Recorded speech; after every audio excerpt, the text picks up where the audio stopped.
Okay. Sorry. Mr. Johnson, you turn the mic on.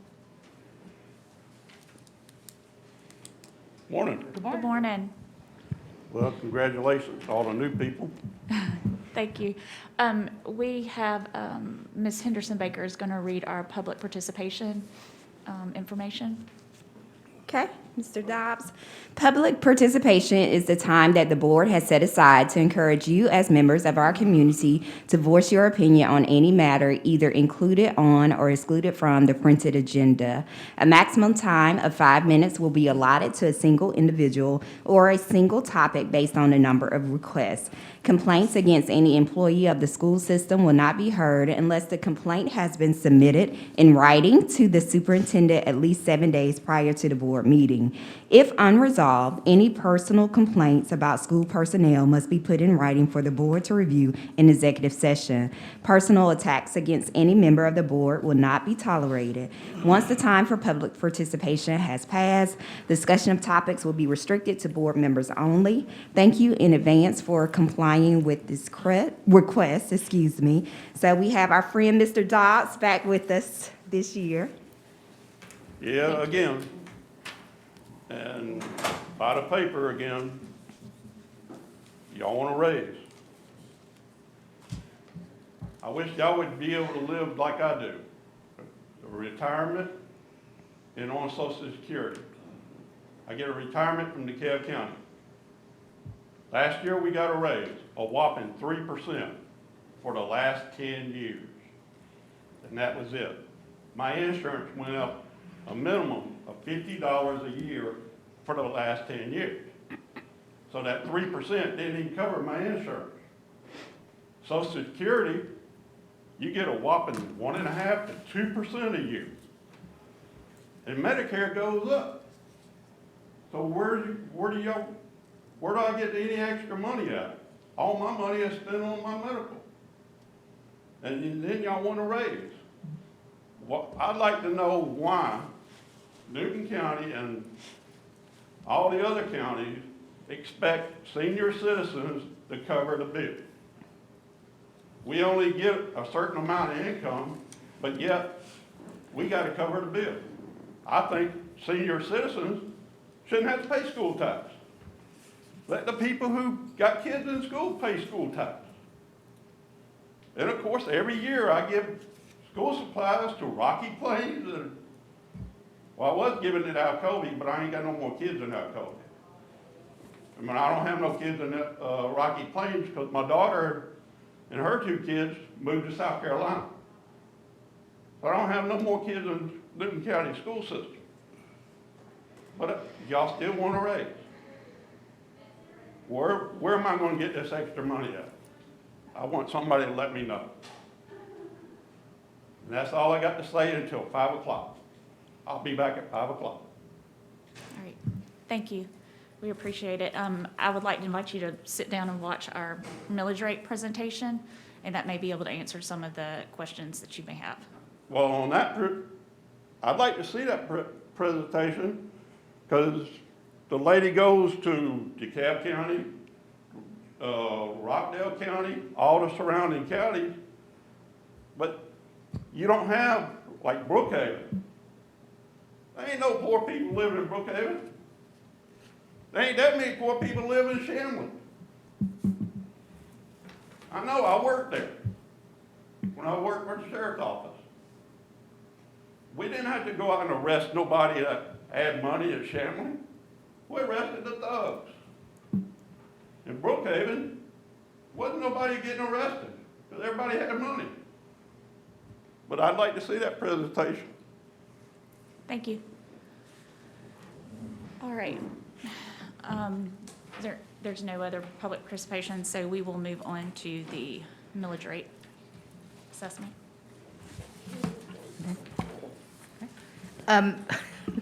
Good morning, Madam Chair, members of the board.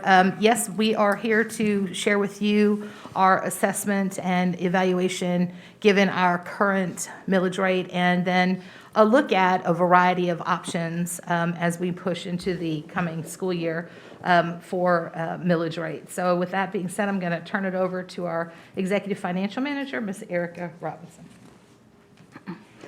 Good morning. Can you guys hear me good? Okay. Good morning, everyone. So this morning, I'll be sharing a brief presentation on the millage rate. And as you know, this is the first of 3 hearings that we are required to have by law. And so first, I will start by just showing you a history of our digest. You can see the ups and downs that we've experienced in both the digest and the millage rates over the years. This chart that we have here, it shows the gross taxes that are generated. So what's important to know about this slide is that it doesn't include any collection fee that we have to take out of this funding. It also does not include any estimates for uncollectibles or delinquent taxes, as they may be called. It also does not include any pending assessment appeals that are still outstanding with the tax commissioner's office. And so I'll just give you a minute to look over this slide so that you can kind of see, how the digest went down, then it went up, the millage rate went up, then it went down. So we've been, constantly reviewing the data and the numbers to see, where we can adjust if possible.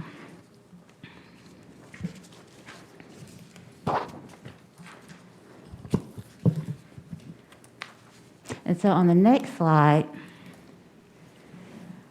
I want to focus on the fiscal year 21, which is the year that just ended, and fiscal year 22, which is the year that we are currently in now and that we are discussing the millage rate for. And so on the very top line is the tax digest number for fiscal year 21. During fiscal year 21, we had a millage rate of 19.788, and there you can see the gross tax that was generated.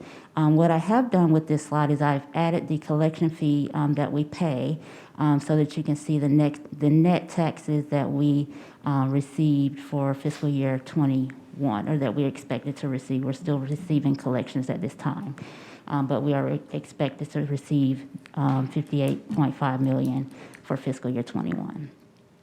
And so the lines below are all for fiscal year 22.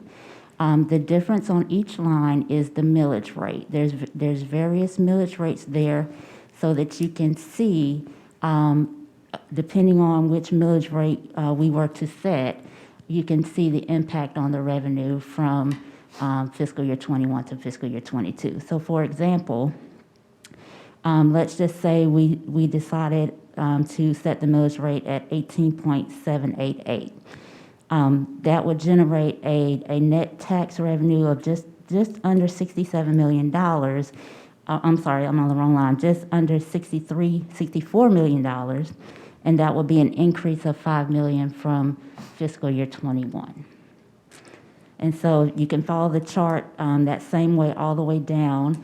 The millage rates that are there, the significance of some of them, the 17.737 at the bottom is the rollback rate.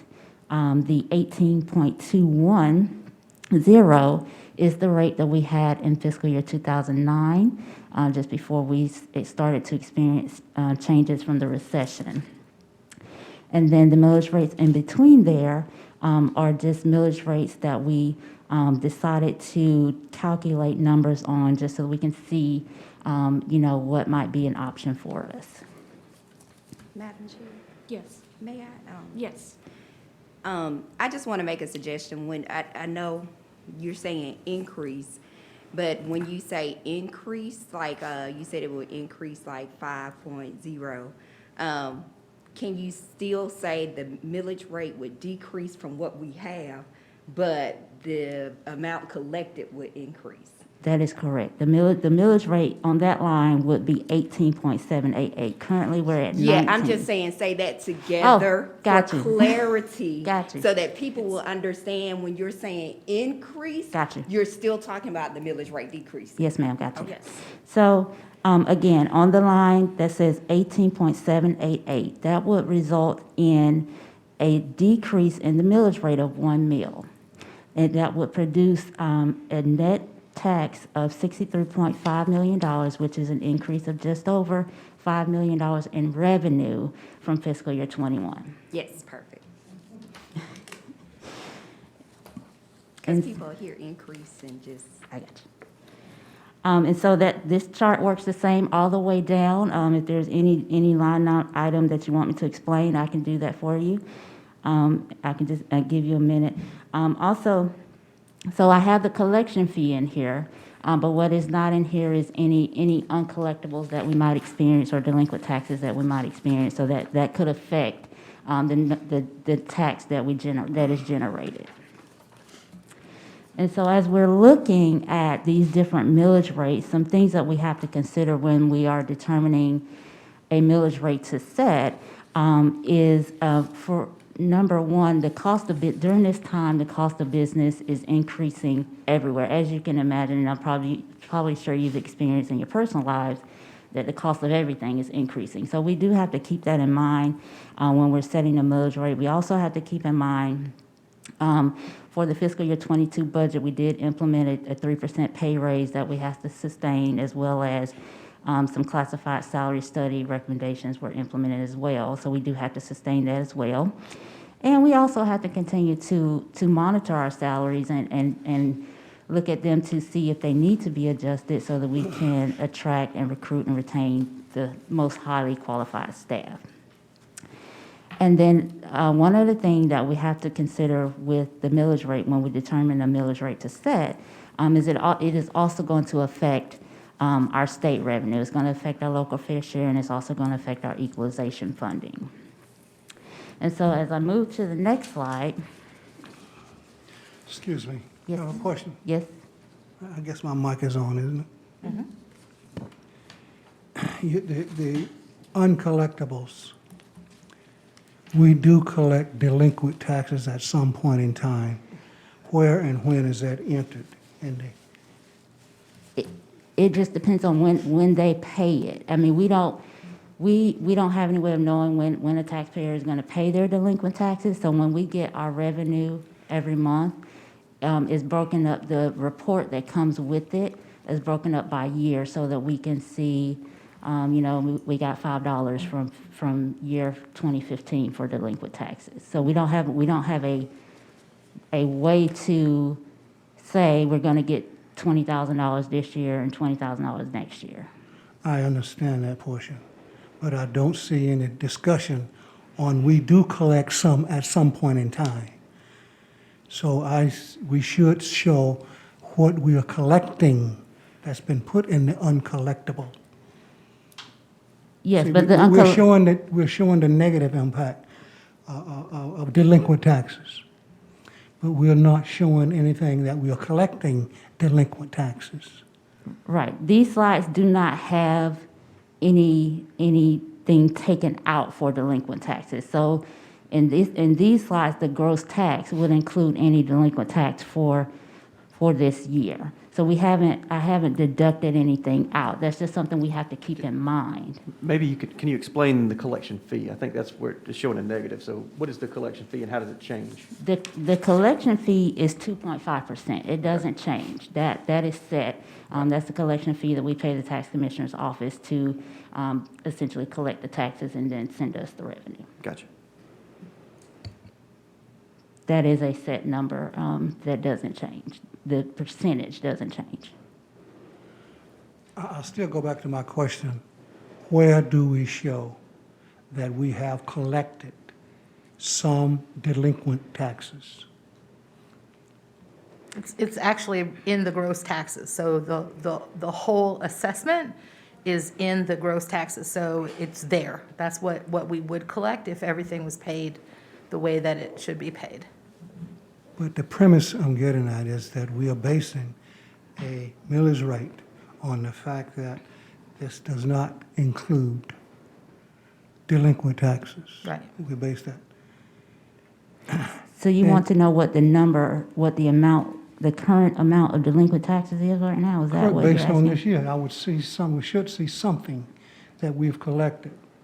It's just not a number that we forget about. Madam Chair. The fact that we keep bringing it up, the delinquent taxes, is, I know it's a point that needs to be made, probably not here on this slide, simply because we deal with delinquent taxes every single year, probably at some fairly standard rate. Maybe it's 3%, 5%, whatever. There's going to be a pretty standard, again, this is the delinquent tax rate in Newton County year over year. So it shouldn't factor into our decision-making process unless it has jumped or something. That would be when we need to know about it, not to, it feels like it's a little nugget thrown in at the beginning to go, oh, we're really not going to get all this money. And I think we don't have to do that. I don't think there's a need for that unless there's been a significant jump in that delinquent rate.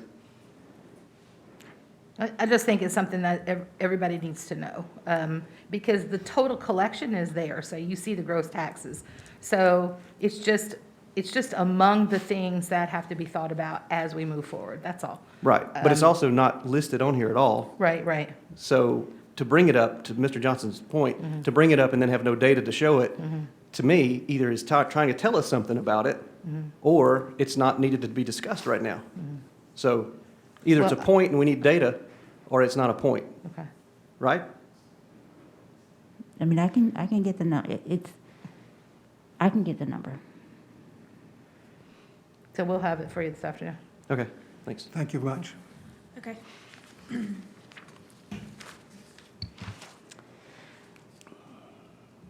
Okay, so where we left off, we were just talking about the local fair share and the equalization from this state aspect, the state revenue aspect.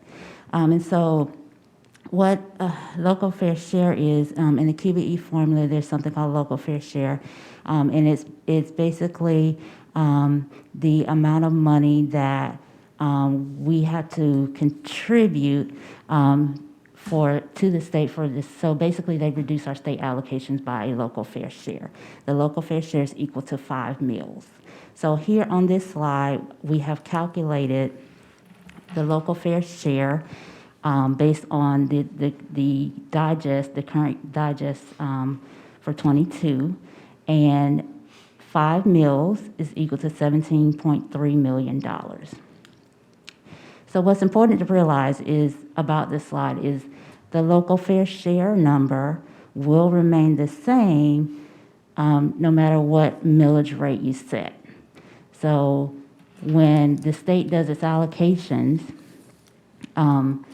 they've already done the allocations for this year, so the number that you see, 17.3, is not going to affect this year's number, it's going to affect the following year's number, because the number has already been set as based on last year's number. So this number, 17.3 million, is the number that the state is going to take from our allocations, because that's the portion that we have to contribute. So 17.35, no matter what the millage rate is that we set.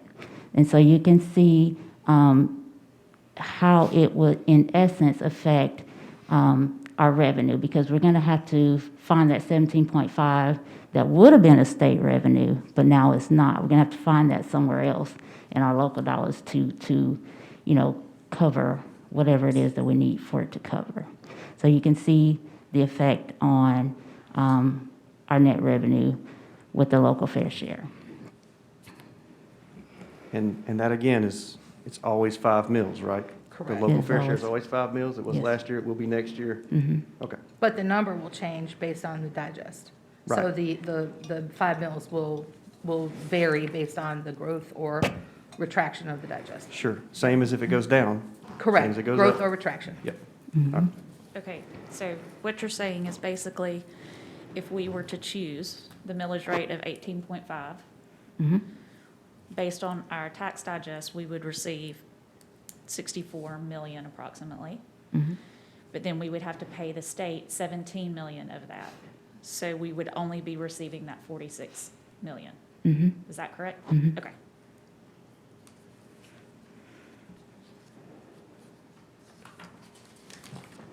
All right, and so here's just to help you kind of see it better. how the digest and the local fair share and the equalization work together.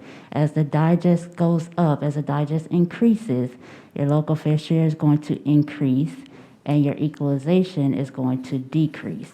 And so you can see that happening in these numbers here. You can see our digest from 21 to 22, it went up.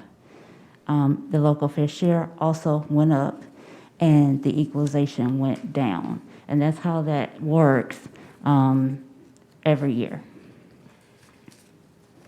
And so the equalization is a state revenue, is a part of our state revenue each year as well.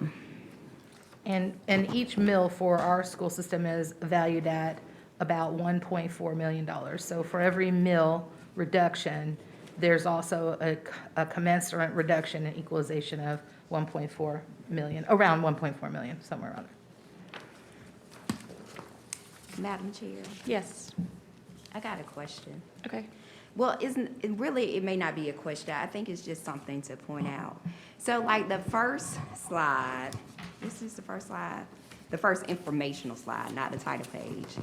So we have like the millage rate across the years and the gross taxes, but you really can't do a comparison. And I know we say this is what we compare, what we collected across the years when the millage rate is that.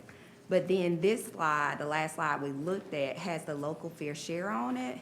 And so then you see the net revenue that you collected, right? And so because the local fair share changes, the amount, the 5 mills doesn't change, but the amount based on taxes change,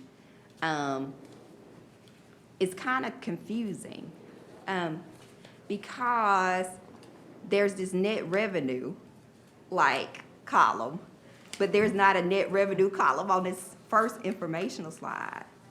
So you see what I'm saying? Like the local fair share. Yeah. I see what you're saying. It would, if you're gonna use the impact of the millage rate, Then can we, on the first informational slide, can you also have that net revenue? Yeah, you need to have it on there because it's a little misleading if not. For me.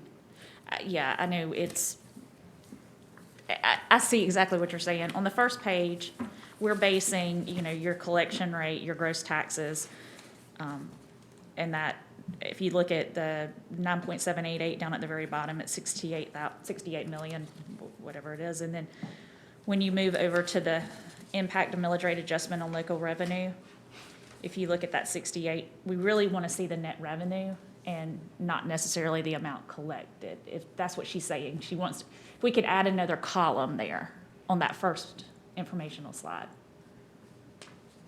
I think that's what you're trying to say. If just another additional column on that first page, just so we can have it all on one page so we can see it. Because the local fair share on this first one wouldn't have been 17.3 for all of these. So it probably would have been a lower amount. And so for me, like if I'm gonna do a comparison, either take the net revenue off or put it on the first slide too. Okay. And you're talking about this slide, the gross comparisons? Yes. Yeah.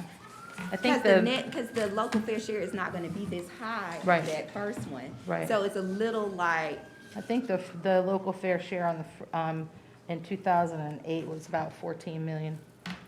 so see, that's a 3 million difference. Yeah. So that's what I'm saying. So that amount collected would be, the net revenue would be larger than what we're seeing here. So for me, it kind of throws everything off. I think the purpose of the first slide is different than the following slides.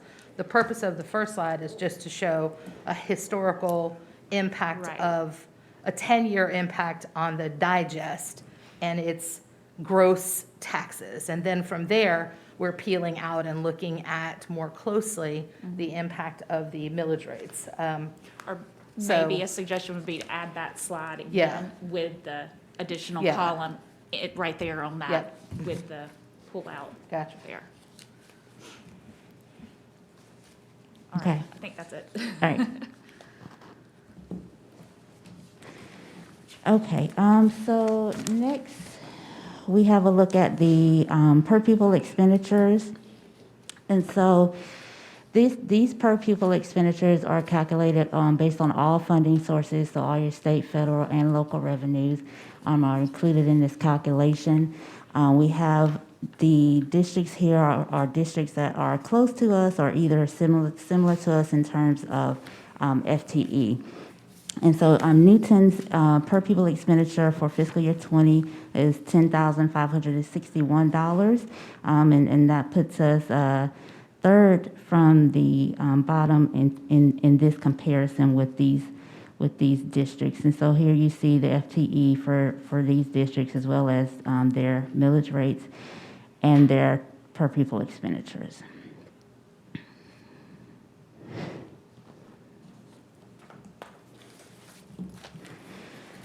Okay, so on this slide only looks at the per pupil local revenue. The previous slide was all sources, state, local, and federal. This slide is only local revenue. And so the districts on the left-hand side of the slide, they're the same districts that were on the previous slide. And in this comparison, Newton does fall at the bottom on this comparison compared to the other districts at $3,241. And then on the right-hand side of the slide, there are some other counties here. And in this comparison, Newton is next to last in terms of per pupil local revenues. And so on the next slide, if we take a further look at the Newton's per pupil revenue over the past years, you can see how those per pupil revenue numbers have changed over the years. With FY20, our amount being $3,241, and the average over these years, over these 22 years, is $2,451. And so we did begin to get above the average in 2017. And when our millage rate was 20, for 2017, 18, and 19, the millage rate was 20, and for fiscal year 20, the millage rate was 19.788.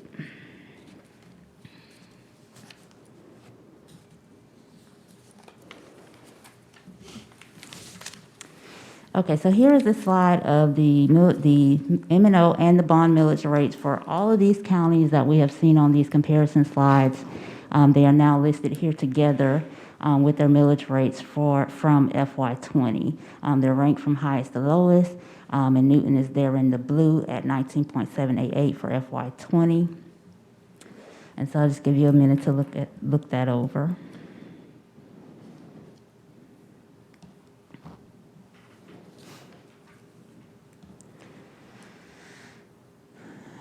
And on the final two slides, I have a calculation here of what the school tax would be for a home with an average value of $175,000. This is the average home value that we receive from the tax commissioner's office, so that's why we use this number.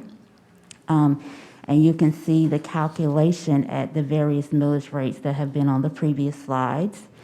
And then the difference column there at the bottom is the difference between the 19.788 millage rate calculation and then each calculation. So the $56 difference there is the difference between 19.788 and 18.788. So the homeowner would pay at 18.788, they would pay $1,240 in school tax if their home was valued at $175,000.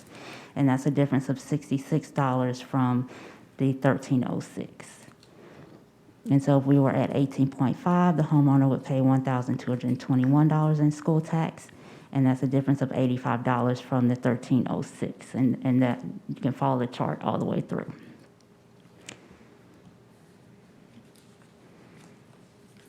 And then $200,000 is also a value that we obtain from the tax commissioner's office. So we have calculations for an average home of $200,000 as well at the various millage rates that we have had earlier in the discussion.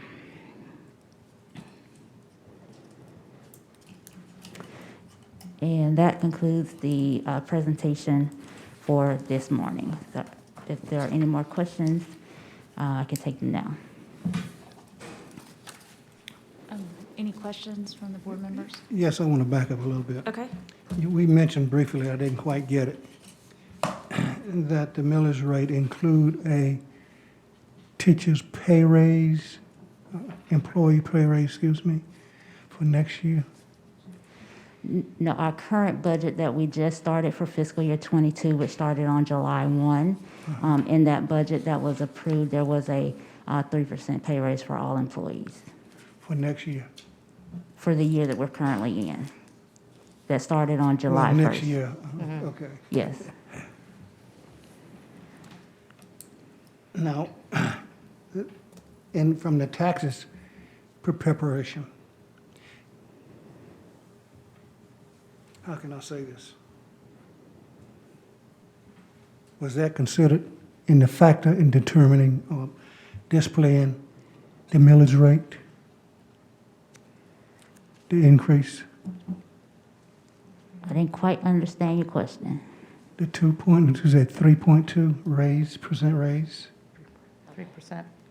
I'm sorry? Yeah, 3%? Right. Yeah. I said, was that factored in considering the millage rate in the example of 18.5?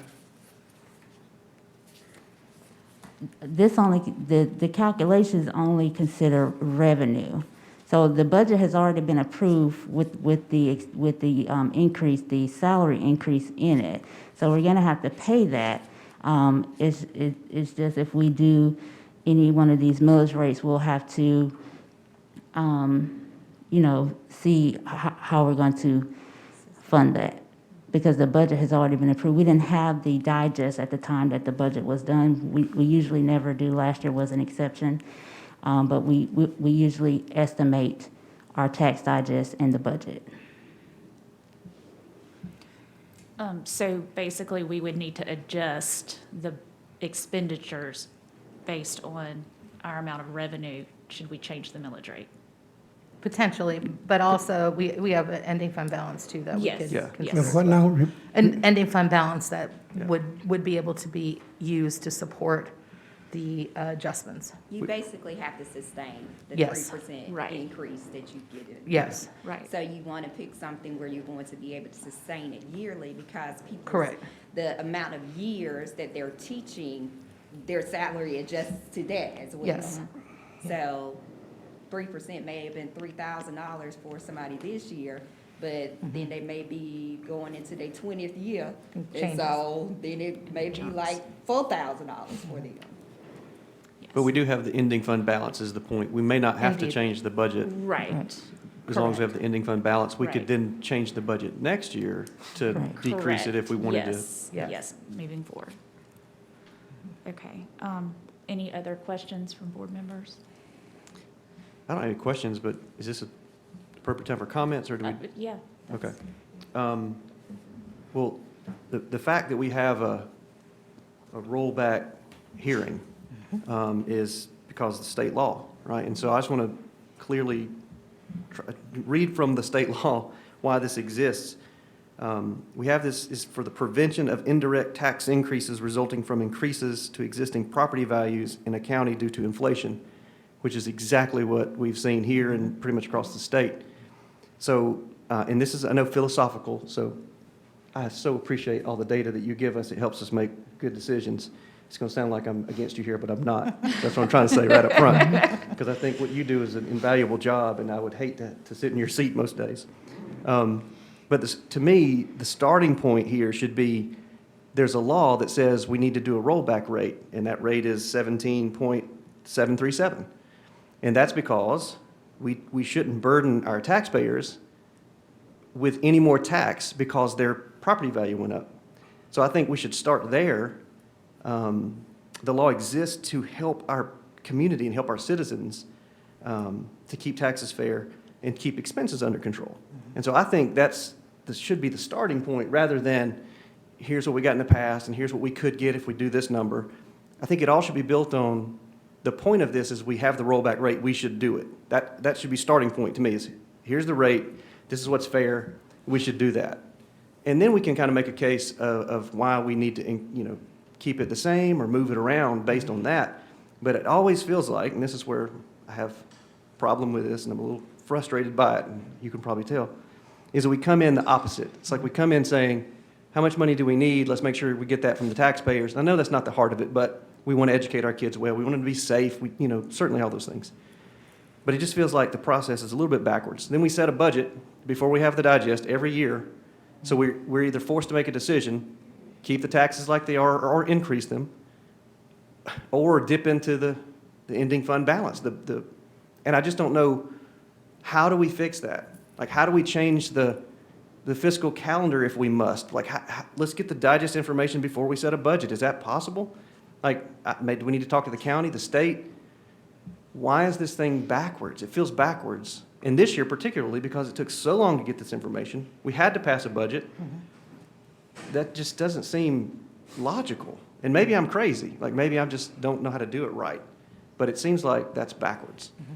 Well, typically, you get the digest earlier than we did this year, and typically, you are setting the budget at the same time you're setting the millage rate. We've just had 2 years, one where the state legislature didn't pass the budget, that put us behind the 8 ball, and another one where there has been some challenges in other departments that has caused us to be delayed multiple times across the year, and especially now. So I think you've got 2 years that are anomalies. The other thing is, if you rolled the millage rate back to the rollback rate, there would be no need for hearings. So you wouldn't even do a hearing. You would just roll it back. Right. But your point, too, about the inflation, what goes up must come down. So you want to be careful about setting your millage rate, knowing that there are some inflated, in my opinion, inflated things going on in our community and across our country, because if you set it too low, then you are scratching for trying to pay your bills, given what we've said. We've got to be competitive. We rank 125th in the state in terms of wealth, which means, I'm sorry, that's incorrect, 124th, which means there are 123 districts that are wealthier than we are. Based And so- on, Based not on, per capita. based on the whole, the school gross. piece of it, not the, what's going on in the communities, Right. just the school piece of it. And so you've got to be careful not to set us back further down. There was a time that we were 16th in the state, so we're making progress in terms of 16th from the bottom, not 16th from the top. So we have to be careful in the decisions that we make to be able to ensure that we remain competitive, that we can recruit, we can pay salaries and benefits. I mean, we've had salary studies that show that we've got to keep moving to keep that average moving forward, just to compete with the districts that surround us. So there are a lot of factors, and, you know, I hear you. Yeah. And that's why we're having the hearing, so that we can have conversation and see the millage rates and see how they play out. And maybe you say, when you look at these millage rates that we've thrown on this sheet of paper, and they're really trying to look at where we are, where we came from, the rollback rate, and then some places in between. And I Maybe- appreciate that. That data is super helpful. Well, and maybe you might say, well, you know, maybe I feel comfortable looking more closely between 18.288 and 18.5, and you want to see those assessments, and we certainly can do that as well. We too want to be fair. I mean, I'm a taxpayer myself, so we of course want to be fair to our taxpayers, but we also need to continue to be able to provide a quality service in the environment in which we are working. Everything is more expensive. You cannot live today in 2021 using the $2,008 in a business environment. So, Right. And I hear ya. while I agree with that, we continue to compare against 2008, so it's both sides of the mouth. And I know you're not meaning to do that. I'm saying, Yeah. if we continue to compare against 2008, and then we go, oh, well, the costs aren't the same as 2008, then we don't have a true comparison. Right. Unless we factor in inflation, and this chart continues to get Right. bigger and bigger and bigger. Right. So at some point, we're going to land philosophically, and where I would say for the last 13 years, our enrollment hasn't moved 100, 200. I mean, we're almost the same as we were 13 years ago. Right. And it's moved up and down. It's even decreased in the last 2 years, Right. enrollment. So all of those things, to me, factor in that the burden on our taxpayers, we're going to run people out of our county if we don't look at doing a rollback rate, just like the county did. I mean, the county had to do that, and that was a tough decision. Because you're talking about services rendered to people, same as in education. We don't want to lose quality education. We don't want to not be competitive. Completely agree with all that. But even at the rollback rate, we're getting the same amount of money, if not more, than we did last year. We should be able to find a way to have quality education. And we still have, I know it's not factored in the budget, but we still have ESSER funds, we still have things like that for safety. This is not going to roll back to what it should be at 17.737, does not affect safety in the schools. It shouldn't affect the quality of education because we still get the same dollars. Does it put us at a disadvantage for a year or two with recruiting? I don't know. That's subjective, probably, because everybody in the state's dealing with the same thing. I think if there's ever a time to roll back the rate, to go to what the law says we should probably do, is recommended, I think this is the year to do it. I mean, we have governmental funds we haven't had in the past. It just seems like that would be obviously my choice, my vote, and I'm one of 5 people. But I could promise you that people across Newton County would say, that's the right decision, that's what we need to do. And that shows our citizens that we care about them and the quality of their education, and we want them to stay in Newton County. Thank you. Well, I hear what you're saying from my viewpoint. Oh, nobody would love to go to 17.7 millage rate. Gee whiz, I would have a pay increase that you wouldn't believe in paying taxes. I hate to get personal, but I think I pay on average higher taxes than anybody. That's my feeling. But at the same time, I'm here to, as a board member, we have a school system that we have to manage, and we have to manage our budget and our taxes. And I'm for one, I think we like to get the budget done, then go for the revenue. And as you said, that's managing backwards. We have to manage going forward. We have to do what we got to do today and predict what's going to happen as much as you can tomorrow or the day what. Now, I've been on the meetings, and all of you have been in here, when we're talking pay raises, school buses, air conditioning. Well, everybody say, yep, let's fix it, let's fix it. And look at what we got now. I think we got a school now, or maybe 2, thriving for an air conditioning unit or whatever, unplanned for. But how is that going to impact what we're talking about today? It's going to talk about our millage rate, bottom line, and how we're going to do that. When we get to the next subject, you're not going to be as enthusiastic. So, and I say, we have to manage going forward, not what we're doing now. We do the budget, then the next thing we do, taxes. It should be the reverse in my thing. We should get the revenue, then do the budget. Thank you. All right, thank you. Ms. Fury, will you explain it just for the general public about the, how the ad that runs in the newspaper and why it does a tax increase at the top when we were actually had not made the decision about the millage rate at this point? Yeah. Okay. And that typically causes tremendous confusion, but by law, we are required to run the ad as it is written as a tax increase, although we haven't done anything to change millage rates. We haven't added millage to our millage rate, decreased it, or increased it. We are simply saying, here's where we are, and because the property assessors have increased the value of your homes, is going to generate more, or your properties, not necessarily home, but your properties. It will generate more revenue, which will result in you as a property owner paying more tax. So what we have to do is then run that as a tax increase, although we haven't levied an increase anywhere. It is occurring in the property value assessments created through the assessment team at the county. So that's where the confusion comes in, and it comes in every year, but it is a required ad, and it has to run with the language, even though the board has not levied an increase in taxes. Thank you. Yes, I agree. I had, the minute the ad came out, I was contacted, and so thank you. Yes. That explains it, or helps explain it. And it also means as a signal to the community that there will be hearings Right. following, so that we can have the conversation, and so people can understand that we are not just, burying our heads in the sand and saying, we're going to increase your taxes. We are looking at how millage rates impact the overall budget and the quality of service that we provide. And that's what the hearings are for. Great, thank you so much. Excuse me, another side comment. Usually, perception-wise, is given that the board increased your taxes. We didn't do it. We didn't increase your taxes.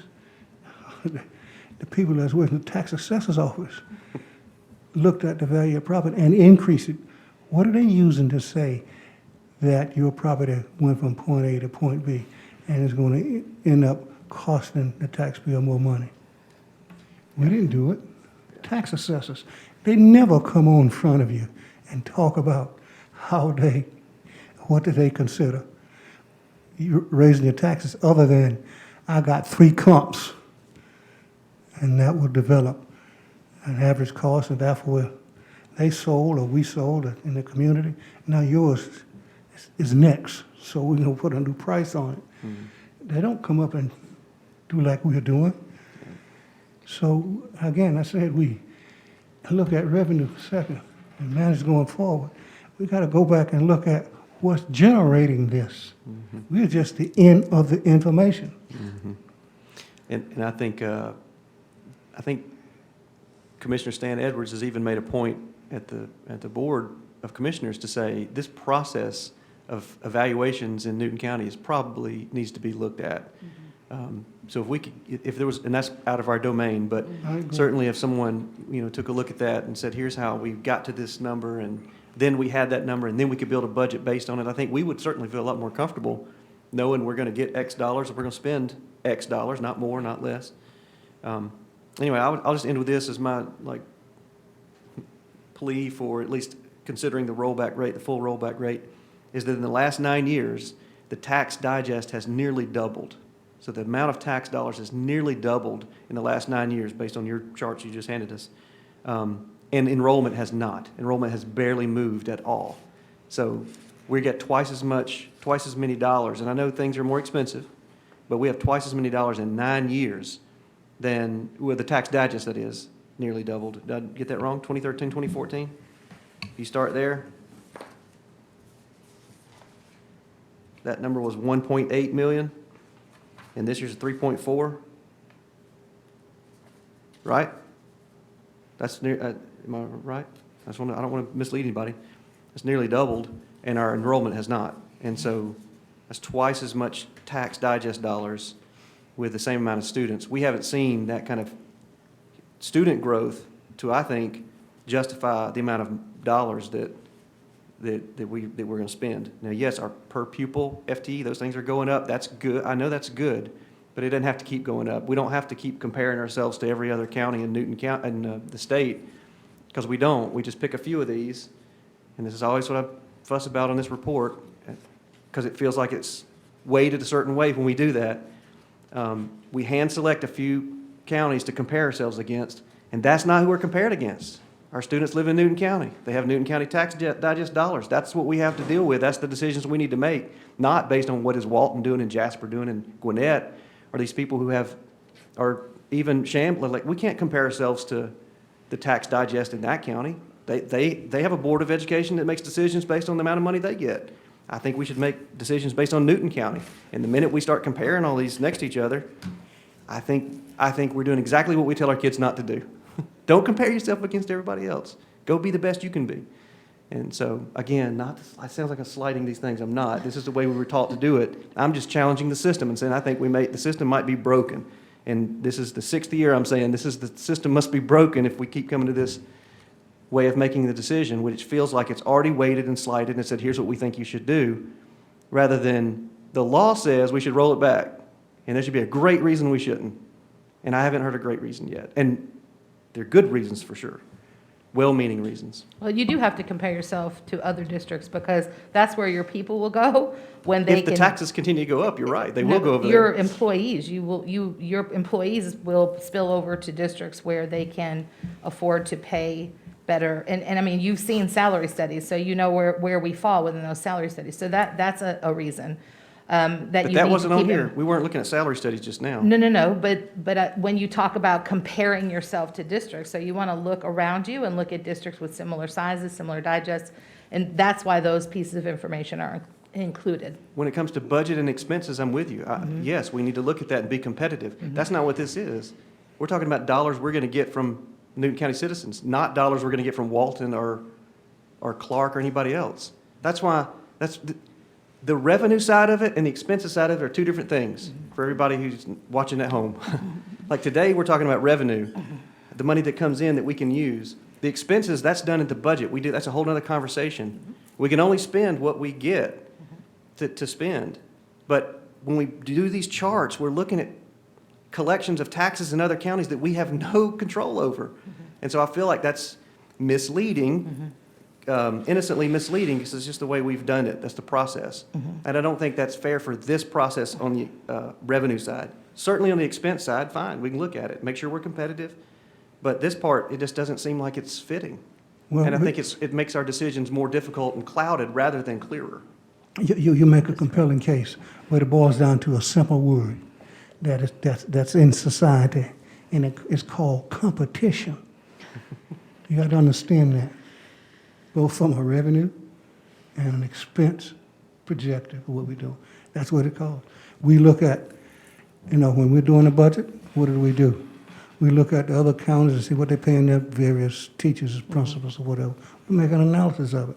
And you can bet your bottom dollar, if we don't react to that competitive edge, we're going to be lost. So it's not anything that we're doing. It's something that we got to do because everybody else doing it. It's called competition. We got to be the best we can be. Madam Chair, may I? Yes. Okay, and I want to keep, I hear what everybody is saying. I want to just kind of piggyback on the competitive word you used and the competitive that Mr. Johnson just said, and go back to the raises, because I said this not too long ago, that when things are increased, you got to sustain those. And that's not only with the educators, that's with the executive leadership team. When you're increasing anybody, I said that to you guys, you got to be able to sustain that. And that amount changes yearly. I also said that you may be looking at an amount at the time period, but if that person has another year added and that year puts them in a different category where their salary is going to increase, then that amount that you originally looked at is not the same. So you got to be able to sustain that, because it's going to change yearly based on the amount. That's one of the things about education. The longer you in it, your pay increases. Right. And so you have to keep those things in mind. And I say that to say, when you all are making decisions that cause for increases, you have to keep in mind how much you're increasing. Yeah, and we will gladly tackle that tonight or when we tackle it, as far as, whatever increases we're going to offer or suggest for the upper leadership. My point still is, those are expenses, and those are handled in the budget. Yes, we have to sustain those expenses with tax revenue. My point is, when you create a chart that shows, whatever chart this is, with the Newton County Schools per pupil expenditures and millage rates versus other school systems. Oh, no, I'm not talking about, that's why I said I'm talking about the competitive piece. Yeah, but this is still. I get your point with that. Okay, But I'm because- talking about the competitive piece, and you got to be able to sustain what you're doing. Yeah, and we will So you have. got to be mindful Yes, I agree. of what you're doing when you're doing these When it comes to the things. expenses side, we will. The point I want to make on this, so if I can just, here's what I don't think, this presentation, I don't think is intended to do this, but here, when I look at this, here's what I see.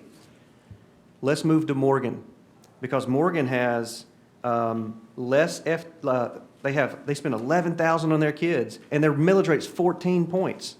That means 14 they point have a whatever. wealthier digest than Newton does.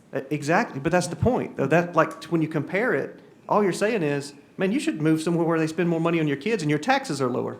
Like, why would we want to look at this and make a decision based on that? We're not going to try to catch up to those guys. That's not how that works. So it does feel competitive, and it doesn't feel helpful in this conversation. Again, Fayette, same thing. A lower tax rate. I can move to Fayette, pay less school tax, and more money goes to my kids. Like, I will, I'm sorry to interrupt, Yeah. but I will say this. I appreciate all the information that we get, because this is a tough decision regardless. yes. regardless if you're doing expenses or revenue, whatnot. And when it comes to comparisons for that, the per capita, I understand completely what you're saying. It makes sense. But also, I personally like to see that because it makes me think, what are they doing in those other counties? And I know that does not, like you said, it's not our domain, but it makes me want to go to the people in our community or our county that control that and go, what can we do to get our tax digest better, so to speak? So, in my mind, it is nice because then I have that information to go take to them and say, look, what are they doing that we're not doing? How can we help you make these changes to increase our tax digest? What can we do? So the information is helpful. It may not be it may set up a comparison that we may not need in deciding on the millage rate per se. But in the bigger picture, it is nice to know because then, like I said, I can go to those community leaders that are making those decisions and say, look, what can we do to help? And how can we change this? So that's the way I look at it. But that's just me personally, And if that's the board's pleasure to continue getting the data like we get it, I'm not going to, I'll stand on the table every year and wave my little banner and then sit back down. If there was a place we could have that conversation outside of this hearing, though, these 3 public hearings, where, to me, the data, it just kind of skews the decision rather than help educate the decision, I think that would be helpful. I'm all for having this conversation that Abigail's talking about having. I just think it could be had not in the hearing for whether or not we should roll the millage rate back. All right. All right, I'm done. Thank you. Appreciate it. All right, if there's no more comments or questions, yes. Another comment. Ms. Ferry, you gave a synopsis on where we stand in terms of our student performance and in terms of the hour tests that we do. And you delineated several things that we are doing above and beyond what could be considered normal because of the academic. And they got extra activities that they are performing. You just sent a letter out 2 days ago. You understand? You remember what I'm? Okay. The press release. Can we capture or uncover some of the details of the programs that you mentioned that will help us get our students, those that are fallen or have already fallen behind as a result of the pandemic? And I don't see clearly what we're doing to make sure our students are not lagging behind because of the pandemic. And I believe going forward, we're going to need additional funds. I don't know how long the funds that we got are coming, when they're exhausted or what. But I think this is the time that we take an item like that and go through some dialogue. So now this is an opportunity that we can manage before or after. We do budget or do revenue, however you want to put it. It is my view that we're going to need additional funds to get our kids back up to par.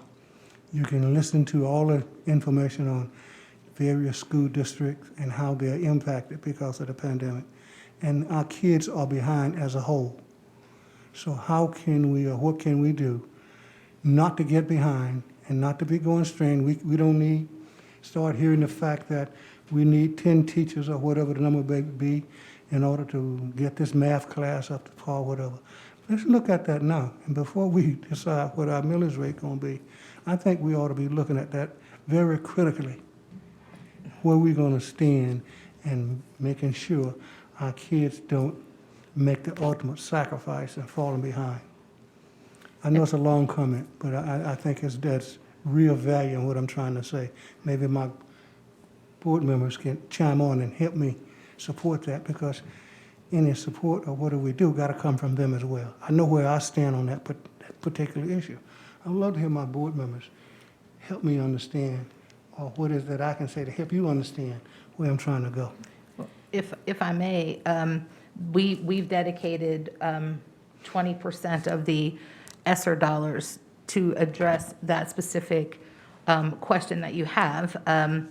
in addition to the general fund dollars that we use to do assessing and remediation and fast bridge testing and MTSS specialists, the tiered, the RTI process, the multi-tiered system of supports.